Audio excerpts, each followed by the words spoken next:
La seconde épître de Paul aux Corinthiens, chapitre 2. Je résolus donc en moi-même de ne pas retourner chez vous dans la tristesse, car si je vous attriste, qui peut me réjouir, sinon celui qui est attristé par moi? J'ai écrit comme je l'ai fait pour ne pas éprouver à mon arrivée de la tristesse de la part de ceux qui devaient me donner de la joie, ayant en vous tous cette confiance que ma joie est la vôtre à tous.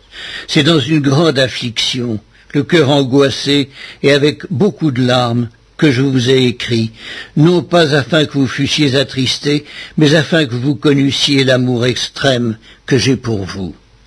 Si quelqu'un a été une cause de tristesse, ce n'est pas moi qui l'a attristé, c'est vous tous, du moins en partie, pour ne rien exagérer. Il suffit pour cet homme du châtiment qui lui a été infligé par le plus grand nombre, en sorte que vous devez bien plutôt lui pardonner et le consoler, de peur qu'il ne soit accablé par une tristesse excessive.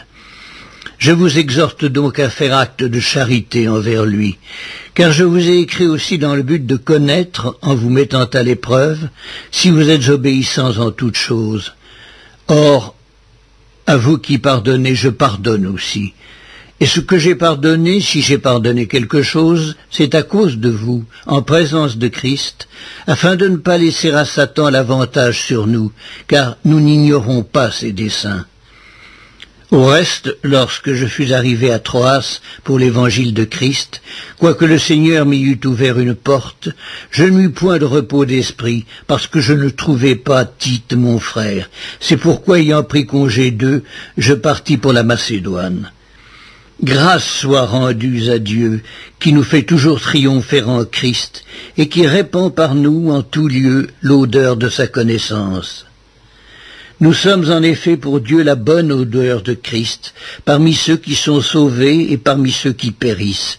Aux uns une odeur de mort, donnant la mort, aux autres une odeur de vie, donnant la vie. Et qui est suffisant pour ces choses? Car nous ne falsifions point la parole de Dieu, comme font plusieurs, mais c'est avec sincérité, mais c'est de la part de Dieu que nous parlons en Christ devant Dieu.